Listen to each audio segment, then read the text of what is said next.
এখানে রাস্তাটা যখন বন্ধ তাহলে একবারে বন্ধ করে দিই। কেন এই জায়গায় যে যত মানুষের ভোগান্তি, মানুষজন যাইতে পারতেছে না, আসতে পারতেছে না। গেছে কালকে রাস্তাটা ওখান থেকে বন্ধ ছিল, সমস্যা ছিল না, মানুষ এখান থেকে নিচে হয়ে গেছে, তা আজকে বন্ধ করে দিব। আজকে যে মানুষের এই যে যে গাড়িগুলো এই যে সমস্যা আছে, গাড়ি উঠে দিতে পারতেছে না, এই যে লোকজন জামে আটকে আছে, এগুলো মানুষের ভোগান্তি না? এই রাস্তায় যে কাজ করতেছে দেখেন না মানুষের কিরকম যানজটের সৃষ্টি হয়েছে এবং অসুবিধার সৃষ্টি হয়েছে।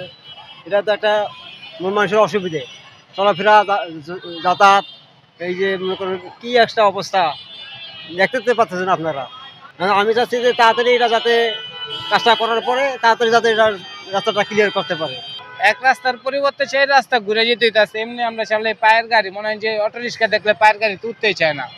যাও 200 যাত্রী লই, মনে হয় যে এই যে ভাঙ্গাচুরা পাইপ বহাইনের লেগে মানে যাত্রী উঠে না।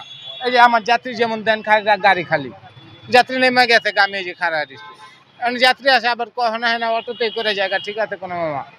আর মনে হয় যে কামটা শুরু হয়েছে 1 মাস ধরে, 1 মাস আগের থেকে মনে হয় যে আজকে তো মনে হয় যে টিএসসি চত্বরটা বন্ধ, পরশু দিনের থেকে বন্ধ হয়েছে।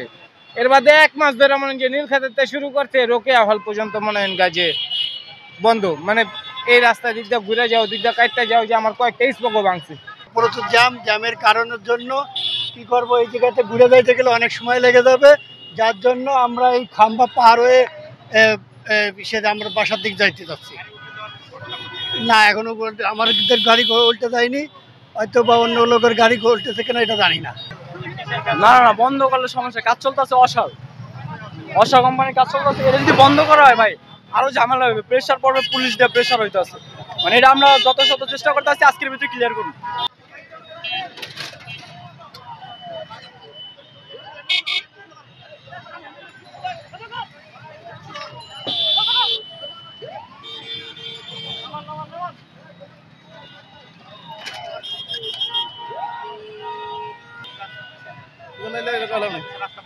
বন্ধ